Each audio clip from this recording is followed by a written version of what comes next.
Meus amados irmãos em Cristo Jesus, a paz do Senhor. Eu quero pedir que você abra sua Bíblia, sem demora, em Atos capítulo 13. A nossa apostila e o texto que nós temos, ele está a partir da página 157. O tema que me coube falar é intencionalidade na escola dominical no poder do Espírito Santo. A nossa leitura base se encontra em Atos capítulo 13, versículo 1 ao versículo 3. Diz a palavra do Senhor: na igreja que estava em Antioquia, havia alguns profetas e doutores, a saber, Barnabé e Simeão, chamado Níger, e Lúcio, Cirineu, e Manaém, que fora criada com Herodes, o tetrarca, e Saulo.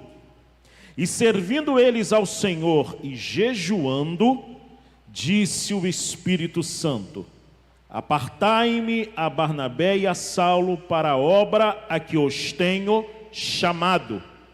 Então, jejuando e orando e pondo sobre ele as mãos, os despediram. Meus amados irmãos, o texto de Atos capítulo 13 nos chama a atenção no versículo 1, o que Lucas escreve a respeito da igreja de Antioquia, descrevendo duas funções que estavam bem presentes na vida dessa igreja. Ele diz que havia alguns profetas e doutores, ou profetas e mestres. Esses profetas e mestres são nomeados ou nominados como Barnabé, Simeão, Lúcio, Cirineu, Manaém e Saulo. O versículo 2 mostra que eles serviam ao Senhor jejuando, e outras versões diz adorando. Adoração e jejum entre profetas e mestres. Dentro desse ambiente de adoração, de jejum, de serviço,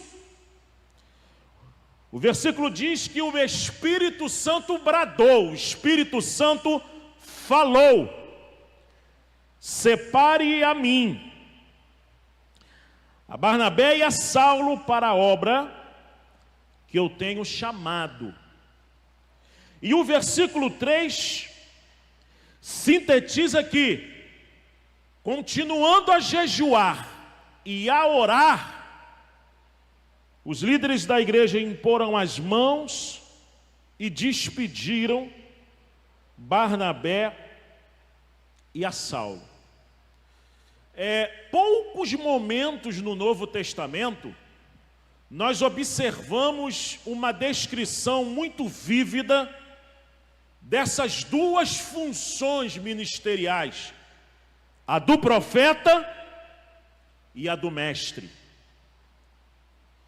E o que chama atenção nesse texto de Atos 13 é que mestres e profetas, no desempenho da sua função, precisavam ser dependentes do Espírito Santo, cheios do Espírito Santo e exercendo atitudes, elementos que aprofundassem essa relação no Espírito. O profeta tinha um perfil diferente na sua função, mas ele precisava orar, ele precisava jejuar, ele precisava adorar a Deus. O mestre, ele tinha uma função e um perfil de atuação diferenciado, mas ele estava jejuando, ele estava orando e ele estava adorando. Porque ambos iriam atuar numa função que Paulo revelou em Efésios capítulo 4, que é a função de aperfeiçoamento dos santos. É vontade de Deus que todos os santos, lavados e remidos no sangue do Cordeiro, sejam maduros na fé. E a função de profetas e mestres que vão trabalhar essa maturidade, que vão instruir para a maturidade, que vão trabalhar o caráter por meio do Espírito dos santos da igreja do Senhor. Por isso que em Efésios capítulo 4 está claro, Deus deu uns para apóstolos, profetas, evangelistas, pastores e doutores, visando o quê? Com qual propósito, com qual finalidade? Para aperfeiçoamento dos santos. E aperfeiçoamento como? Crescimento, maturidade, solidez. De modo que de ingênuos os santos de Cristo sejam maduros na fé e não sejam levados como uma folha é levada por qualquer vento que vem pela frente. Mas ambos, profetas e mestres, precisam estar dentro desse contexto espiritual, precisam estar imersos dentro de uma vida cheia do Espírito Santo, precisam estar dentro de uma dimensão espiritual. E é extraordinário reparar e notar que em plena igreja primitiva, mestres e profetas serviam ao Senhor de acordo com seu dom ministerial, servia ao Senhor de acordo com aquilo que foi chamado para executar aquilo que cabe à sua vocação, sempre na dependência do Espírito Santo. E em paralelo a essa importância que o mestre tinha, e eu estou fazendo a correlação de mestres e profetas, é para trabalhar um pouco aqui a diferença dessas funções, a fim de enfatizar e destacar a função do mestre que nos interessa nessa tarde. Na página 157, no terceiro parágrafo, eu remonto aqui o quanto era notável o papel do profeta e dos mestres no Antigo Testamento. E por que é importante a gente revisitar o Antigo Testamento? Porque também a função de profeta e mestre no Novo Testamento tem uma ligação. O perfil é diferente, mas há uma linha de continuidade. Profetas e mestres no Antigo Testamento cumpriam a função de guia do povo. Você pode repetir comigo? Guias do povo. Guias do povo.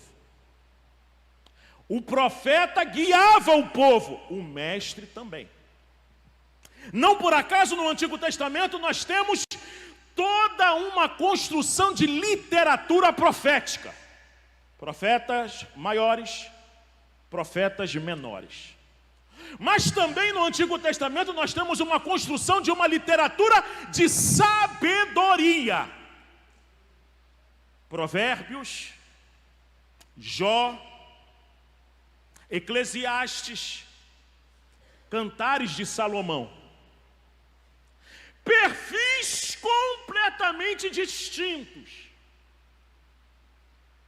mas que cumpriam uma única missão. Qual era a missão?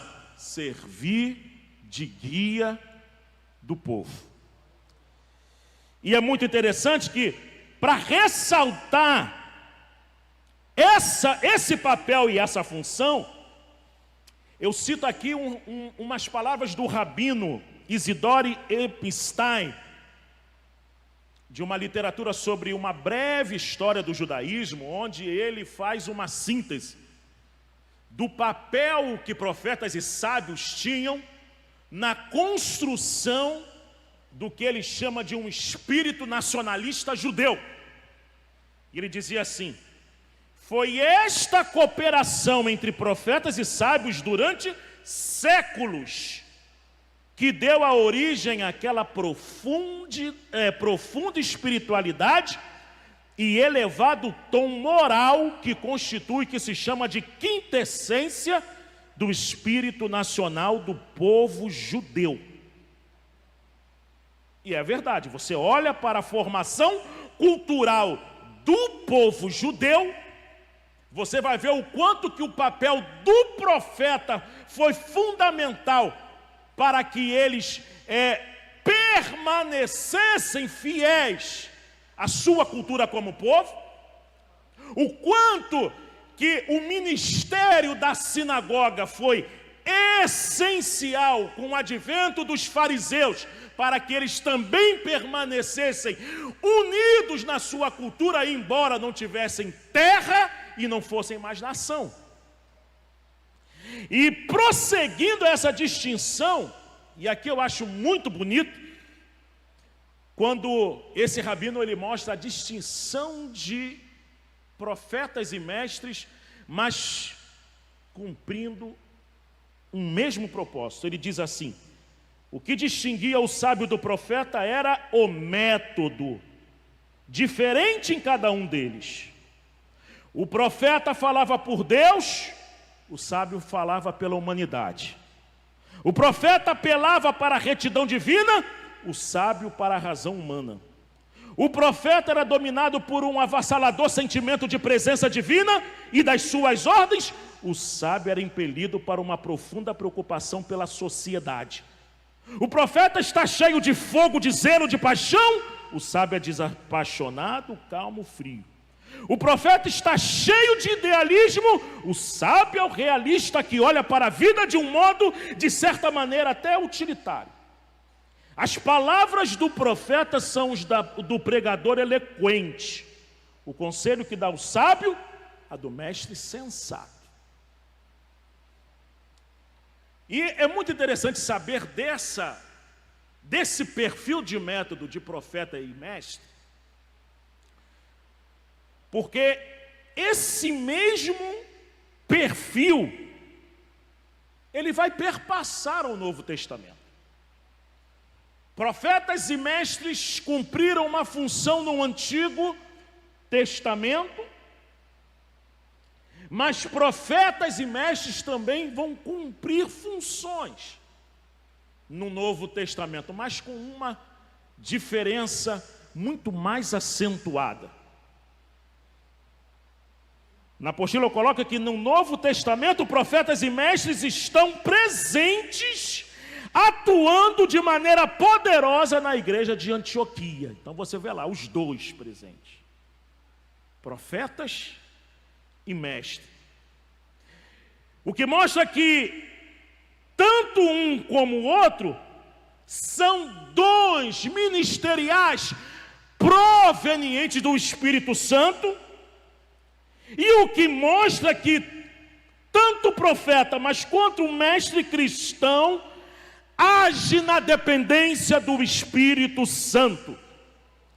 Esse mestre, como o profeta, serve ao Senhor numa igreja local e jejua na dependência do Espírito, aguardando que o Espírito lhes fale. E por que é importante destacar essa função Porque é muito comum em nosso meio, até hoje, haver uma falta de entendimento entre mestres e profetas. Como que o mestre fosse uma pessoa espiritualmente fria. E o profeta aquecido. Eu lembro de congregações, de experiências que eu tive em escola dominical, que sempre via um certo tipo de acusação de quem estuda muito é menos espiritual. Essa preocupação tem uma razão de ser.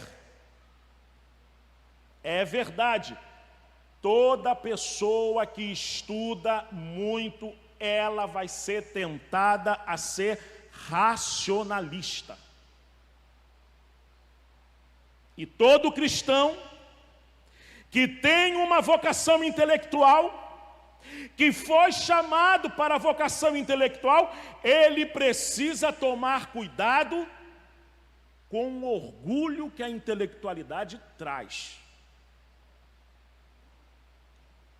Como também aqueles que são mais espirituais, voltado para as coisas do Espírito, um dom eloquente, tem que tomar cuidado para não adentrar ao fanatismo. O caminho é o caminho do equilíbrio.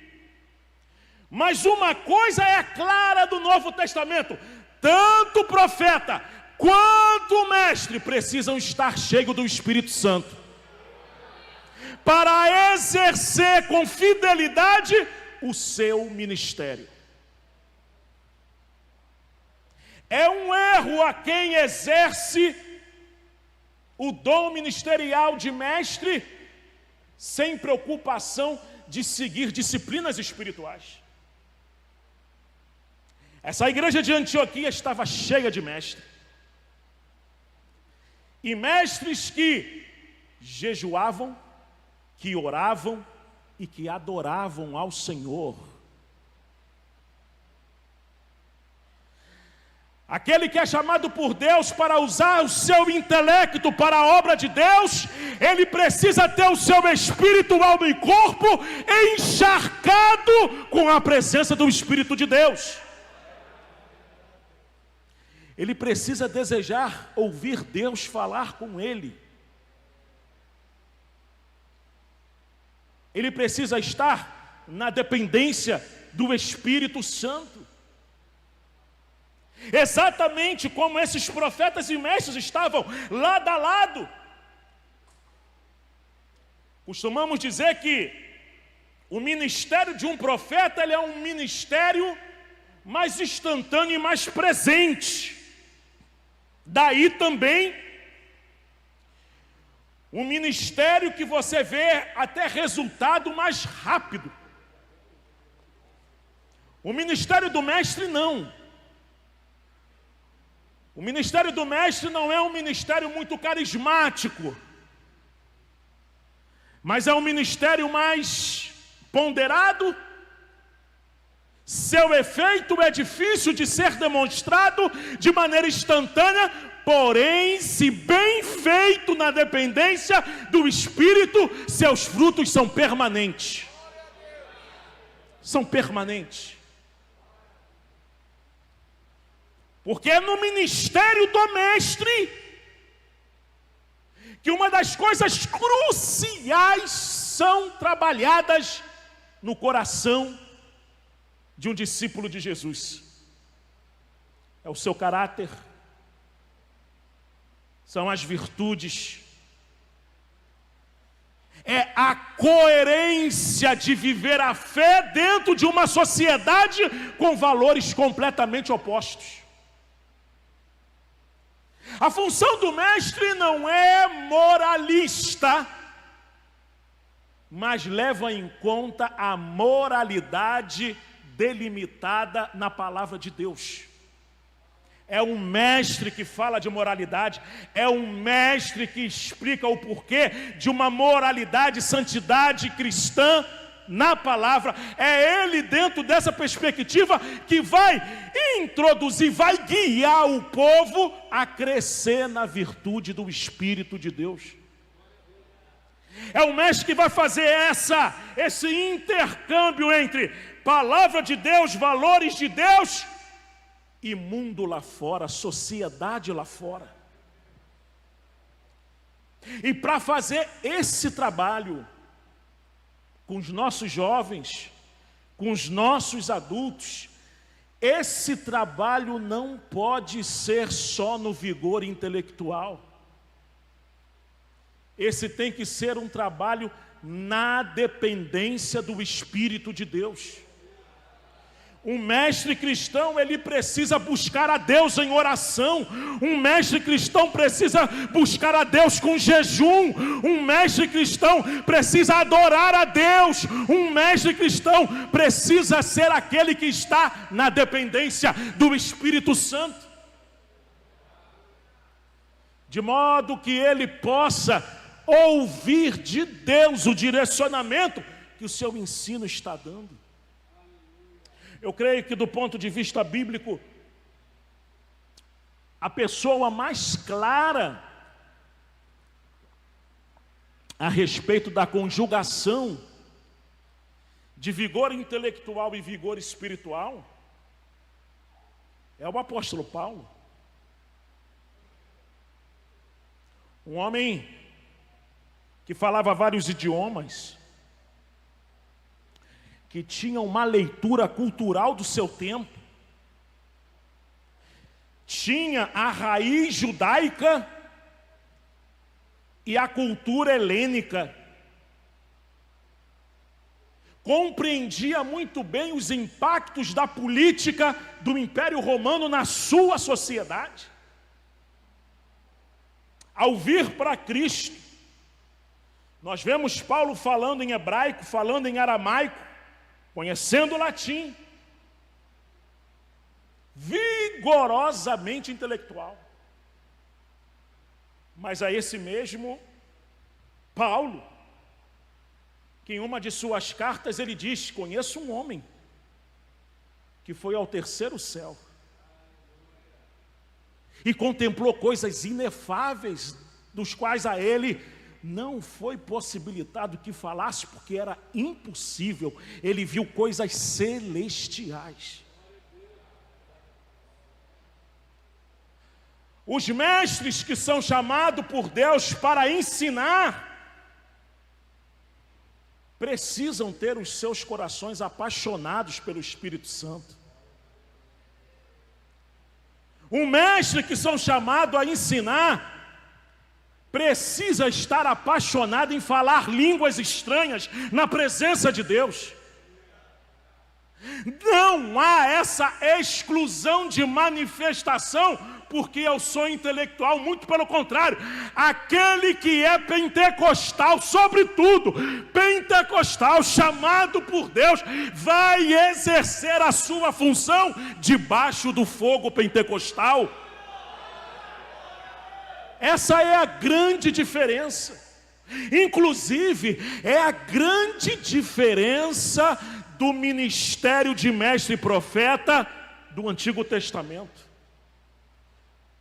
Porque mais do que nunca, no Novo Testamento, a diferença da função do profeta e do mestre, a ênfase deles como um dom dado exclusivamente pelo Espírito Santo, chamando pelo nome praticamente, é muito clara. É dizendo assim: não há outro tipo de caminho para um mestre cristão, para um profeta cristão, para um apóstolo cristão, seja qual for a sua função, que não seja andar na dependência do Espírito de Deus. Não há. Porque não há como entrar no coração do ser humano só com seu vigor intelectual. Quem depende só do seu vigor intelectual para entrar na mente e nós vamos aqui daqui a pouco descrever o tempo que nós estamos vivendo. Se for entrar só no vigor intelectual, primeiro nós vamos perder. Porque enquanto nós estamos vivendo as nossas vidas, pagando as nossas contas, há gente que desde pequeno estão enfurnados em laboratórios sociais, laboratórios científicos, aprendendo, sendo colocado em testes, todo tipo de teorias e ideologias que faz um contraste com os valores que cremos. Imagine quando o apóstolo Paulo estava na Europa de Atenas, em que ele faz o seu discurso entre epicureus e estoicos. Estoicos e epicureus eram duas escolas filosóficas clássicas. E ele ergue ali a sua voz e, sem medo de ser feliz, ele apresenta o Evangelho, a ressurreição de Cristo. Poucas pessoas ali lhe deram ouvidos. Mas a Bíblia diz que ainda assim, uns poucos dentre daqueles filósofos passaram a crer na mensagem que Paulo pregava, e só poderia acontecer aquilo por causa do Espírito Santo. Agora imagine, em Atos a gente não vai ver isso, mas eu percebo que quando você estuda os 3 primeiros séculos da história da igreja, você vê, sem dúvida alguma, que muita gente que veio da filosofia e tiveram um encontro de Jesus, fizeram trabalhos extraordinários agora com a defesa do Evangelho. Mas como que você iria debater com um epicureu e com um estoico, que se desde cedo que eles estão acostumados era aprender a debater, aprender a articular respostas? E há algo, quando se fala em decisão por Cristo, quando nós estamos diante de pessoas que estão sofrendo, vivendo uma vida no pecado, o que precisa fazer sentido para ela é o que está falando ao seu coração. O que vai na sua mente, passa pelas suas emoções e atinge a sua vontade. E o Evangelho diz que esse trabalho, só quem pode fazer é o Espírito Santo de Deus. É Ele quem vai provocar, é Ele em que vai apelar, é Ele quem vai convencer o ser humano dos seus pecados, da justa justiça de Deus e do juízo. E nós, o que nós somos aqui, né, no meio disso tudo?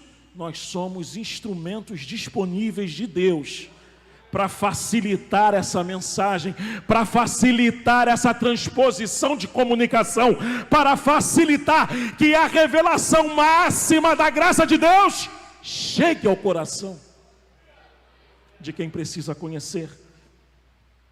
E eu queria perguntar nessa tarde: Deus pode contar contigo? Deus pode contar com o seu trabalho?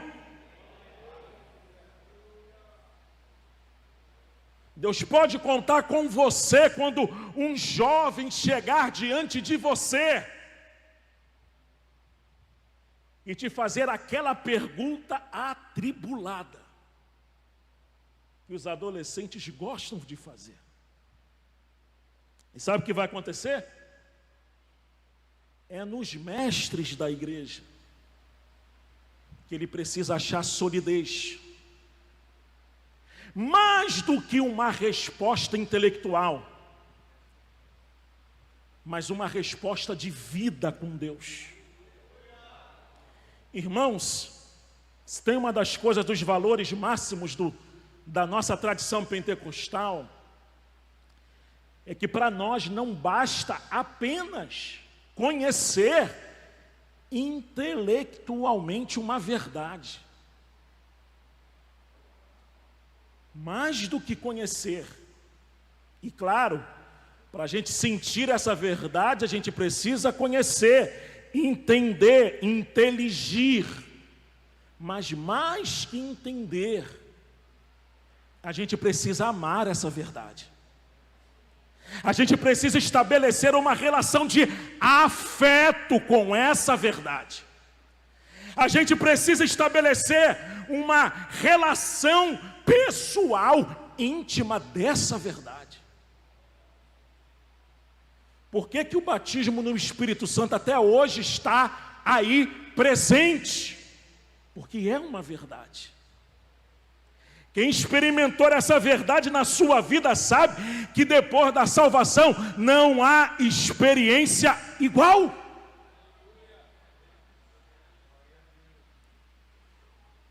O batismo no Espírito Santo, que com ele traz, gera numa pessoa a motivação que vai perdurar a vida inteira. Eu, quando fui batizado no Espírito Santo e logo em sequência, entendi que Deus me chamou para o ministério do ensino. Toda a minha vida foi construída em cima desse entendimento que não veio de homem, veio do Espírito.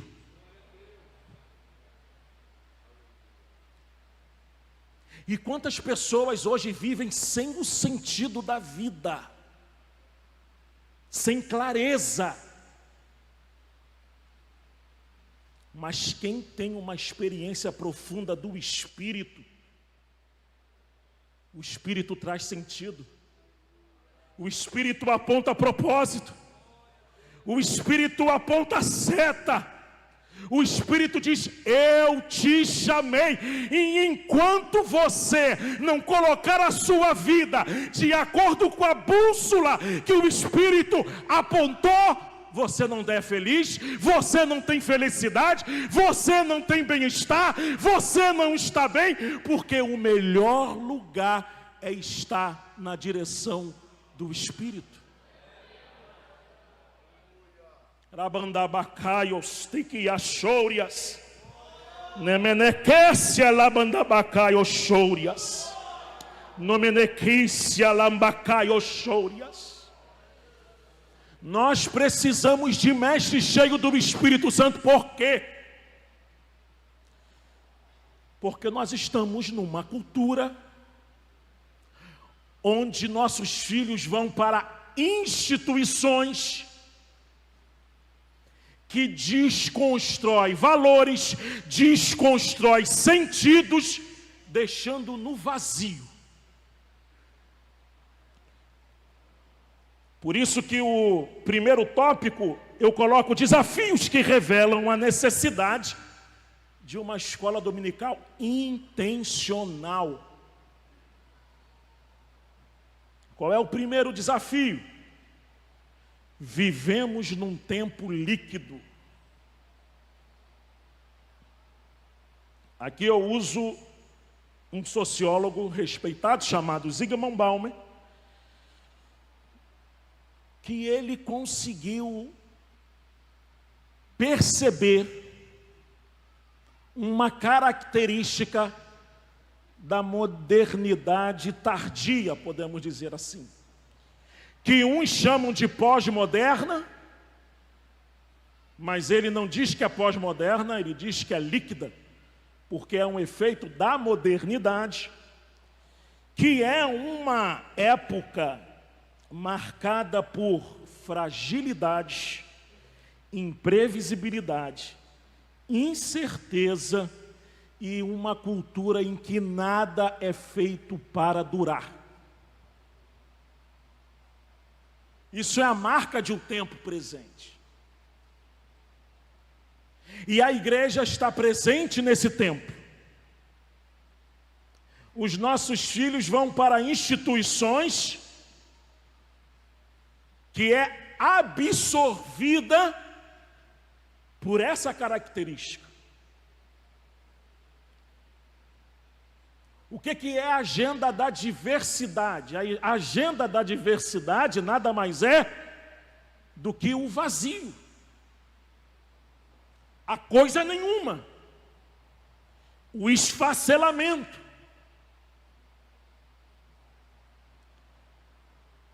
A cultura do nada. Ou a cultura da profundidade de um pires. Tudo muito raso. Segundo ponto, esfacelamento dos valores. Essa característica pode ser vista, por exemplo, na constituição das famílias. Balmer fala, pergunta-se o que é realmente uma família hoje em dia. O que significa? É claro que há crianças, meus filhos, nossos filhos, mas mesmo a paternidade, a maternidade, o núcleo da vida familiar, estão começando a se desintegrar do divórcio. Isso é um sociólogo que está falando. E olha que Balmer não era nenhum defensor da família, não. Porque ele sabe que quando um núcleo familiar se desfaz, uma sociedade inteira vai junto. Avós e avós são incluídos e excluídos sem meios de participar nas decisões de seus filhos. Ou seja, os avós assumem lugar dos pais. E aqui, não entra-se nem no mérito, é só observar a realidade. É uma sociedade, por exemplo, que se você fala o exemplo ideal de uma família, pai, mãe e filhos, automaticamente alguém se incomoda e diz, e aqui não tem pai, e aqui não tem mãe, e as que são criadas por avós, é como que há uma ansiedade, porque nem todo mundo tem pai, mãe e etc. Então, quando a gente vê família se esfacelando, estamos diante de uma sociedade que Balmer analisou. Isso também pode ser aplicado para as instituições políticas, educacionais e igrejas. Por exemplo, quando a gente vê uma falta de referência no campo político, estamos diante desse mesmo fenômeno. Quando a escola se transforma num lugar de promover pretensas ideias opostas ao bom senso e à razoabilidade, nós estamos diante do fenômeno do que é líquido. Quando o ambiente da igreja, com movimentos de desigrejados, recusa de submeter-se ao corpo de Cristo, essa ideia de negação do mínimo de organização e de relação de liderança e liderados, nós estamos diante de uma característica moderna, líquida, que não aceita submissão. Isso é um tempo nosso. Por exemplo, eu costumo dizer que teólogos de diversas linhas, nos dias de hoje, têm muita dificuldade com textos das cartas apostólicas que falam e que trazem valores bem delimitados. Por exemplo, tem teólogos que têm uma dificuldade imensa com um texto, por exemplo, de Pedro que diz assim: vós, escravos, servi aos vossos senhores, não ao que são bons, mas ao que são maus. Fazei isso como ao Senhor.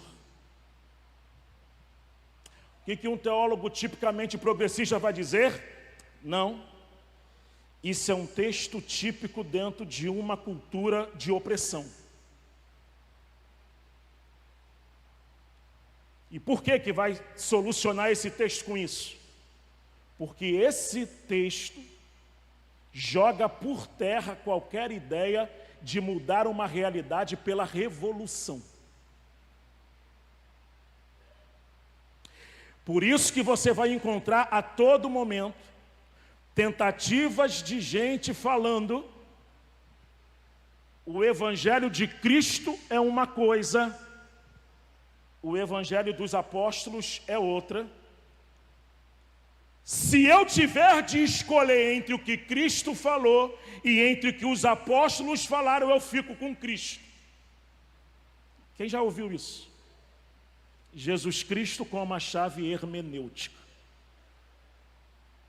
E por que isso? Porque são nas epístolas e não nos evangelhos, porque nos evangelhos Jesus estava falando para judeus que conheciam bem a lei. Mas nas epístolas os apóstolos estão evangelizando, os apóstolos estão construindo igreja, plantando igreja, estão trabalhando com gente que veio de religião de mistérios, religiões pagãs, e ele entra em detalhes na questão moral, social, espiritual, onde submissão, humildade, obediência são fundamentais para gerar a virtude da humildade de Jesus. E muitos hoje é quase que insuportável de você falar isso. E por quê? Porque em muitos lugares há abusos também. Abusos de lideranças corruptas, e que faz com que uma verdade como humildade, submissão, crie meio que o desprezo. Isso é sintoma de uma sociedade líquida. Por isso a dificuldade de muitos se acharem, inclusive, numa igreja local. Só que, independente do que fizeram com essas virtudes, a virtude da humildade é uma virtude cristã. A virtude da submissão, que não é só para a mulher. A submissão cristã, conforme está na epístola, é para todo o cristão. O homem também é submisso.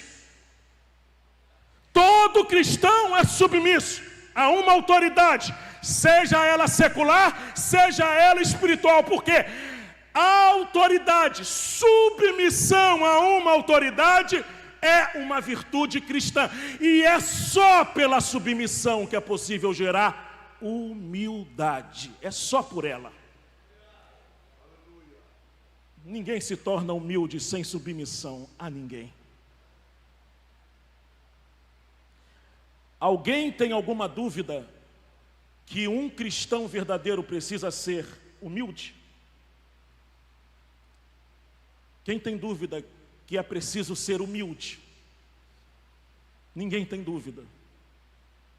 A Bíblia ensina, e a tradição da igreja cristã ensina, que para ser humilde é preciso duas coisinhas muito difíceis hoje: obediência e submissão. É isso que gera virtude. E ninguém pode dizer que eu sou humilde, porque se eu falo que eu sou humilde, já não sou mais humilde. O reconhecimento da humildade só pode ser feito pelo outro, nunca por nós. Só pelo outro. Tudo isso está previsto na carta de Paulo, por exemplo. Agora, quando ele diz que se submeter-se a um senhor de escravo, significa que ele está concordando com escravidão? Não. Significa que ele tem uma plena noção de realidade, que ele não pode mudar aquele quadro.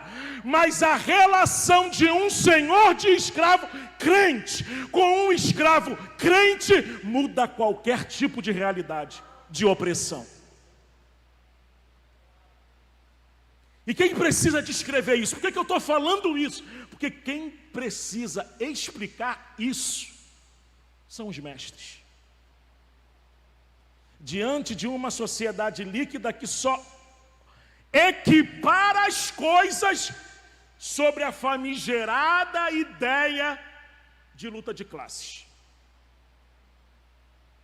E quando você tem a famigerada ideia de lutas de classe como recorte, nós não conseguimos ver verdades espirituais como essa, das virtudes, de que a missão do mestre é ser um instrumento do Espírito para guiar outras pessoas a desenvolver a virtude do Espírito. Essa é a tua missão, é a minha missão. A minha missão não é fazer uma leitura política da Bíblia, é fazer a leitura da Bíblia, dela, para que a partir da leitura dela, interpretação dela, a virtude do Espírito brote em cada coração que está me ouvindo e que permite ser instruído pelo mestre vocacionado. A igreja, ela também é influenciada pela sociedade. Não tem como não ser. Se nós estamos vivendo numa sociedade que é marcada por um período líquido, nós vamos ver sinais dessa liquidez na comunidade cristã. Não tem como não ser. É alguém que vem de uma instituição social, é alguém que chega de uma outra religião, é alguém que chega de uma configuração familiar, é alguém que chega de diferentes camadas de cultura e vão se encontrar aqui. Todo movimento que ocorre na sociedade acaba influenciando os santos da Igreja de Cristo e, infelizmente, encontramos muito crentes frágeis, imprevisíveis, incertos e mergulhados completamente numa cultura de descarte, ou seja, são capazes de descartar sua fé, descartar sua experiência com Deus, descartar sua identidade, descartar a Bíblia como guia de vida. São capazes de descartar grandes e clássicas doutrinas da fé cristã, experiências e legados de nossos pioneiros. São capazes de descartar a própria família. Isso é um tempo presente. Mas a palavra de Deus diz em 1 Timóteo 3,15 que a igreja do Deus vivo é coluna e firmeza da verdade. Preste atenção numa coisa. É uma ilusão achar que para você dialogar com a sociedade marcada por esse tempo, nós precisamos também mergulhar o nosso discurso pela fragilidade, pela imprevisibilidade, ou igualar o nosso discurso com o discurso de hoje. Não era isso, não seria isso que o apóstolo Paulo, por exemplo, faria. Já na época do apóstolo Paulo, muitos não acreditavam na ressurreição de Jesus como verdade histórica. Tinha gente nos dias de Paulo que já não acreditavam na verdade histórica de que Jesus ressuscitou. O apóstolo Paulo, por exemplo, ele não trabalhou o discurso dele para ajustar a questão de fé da ressurreição para a aceitação da sociedade. Ele não trabalhou o discurso dizendo, não, Jesus só ressuscitou na cabeça dos discípulos. Ele não fez isso. Porque foi o que o liberalismo teológico tentou fazer. Muito pelo contrário, ele escreve uma carta aos Coríntios, no capítulo 15, dizendo assim: olha, Cristo ressuscitou. Primeiro apareceu aos 12, depois a mais de 500 irmãos, dentre os quais muitos ainda vivem entre vocês, que vocês podem colher testemunho fresco de que ele ressuscitou fisicamente. Corre lá, vai lá na casa do fulano de tal, ele vai te dizer, apóstolo João dizendo, as nossas mãos tocaram o mestre. Ou seja, o testemunho da fé, nesse sentido, não foi burlado para adequar a fragilidade.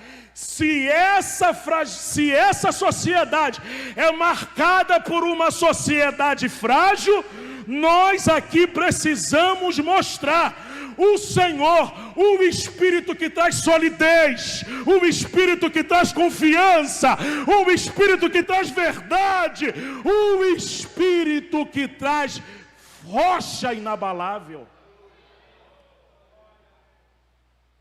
Às vezes a gente vive um culto da dúvida. Tem gente que acha que é bacana ter dúvida, uma idolatria da dúvida.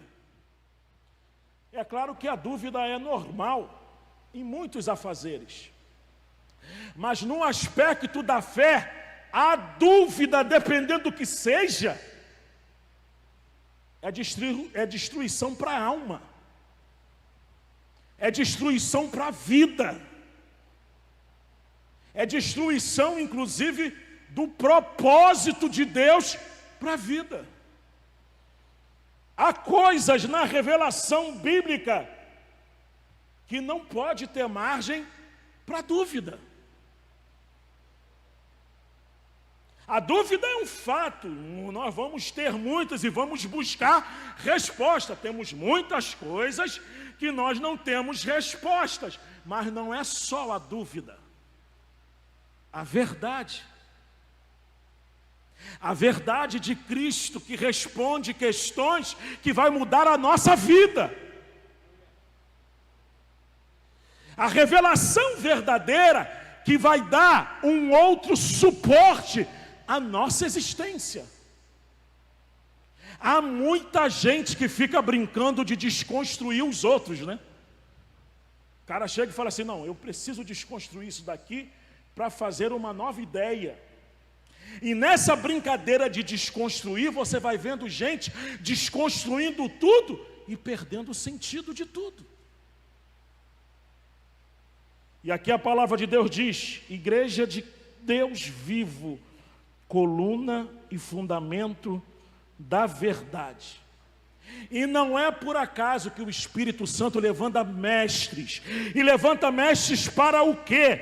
Levanta mestres e ensinadores para construir algo eterno na vida dos santos.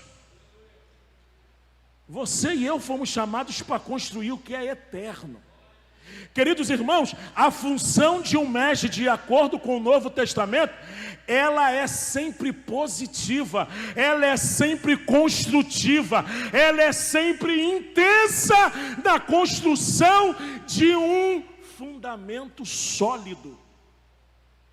Paulo diz assim, olha, há uma pedra angular, e tudo precisa ser construído nessa pedra, sobre essa pedra. Então o que você construi, veja como que está sendo construído. Porque o fundamento não pode ser outro. Cristo Jesus. Então esse mestre, ele vai aperfeiçoar, ele vai ser um instrumento de vivência do Evangelho nesse tempo de cultura fluida, incerta, relativa e imprevisível. Então, nesse primeiro momento, nós falamos um pouco do papel do mestre, Desde o Antigo Testamento, com os mestres e os sábios, desde o Novo Testamento, e mapeamos um pouco como que a função do mestre se apresenta na sociedade que se mostra hoje. Por isso, nesse contexto, o nosso trabalho tem que ser intencional, proposital, com uma direção muito clara. E pela graça de Deus, nós vamos falar isso na próxima plenária, numa outra plenária, que vamos dar continuidade. Que Deus nos abençoe. Eu agradeço a oportunidade aqui em nome de Jesus. Obrigado.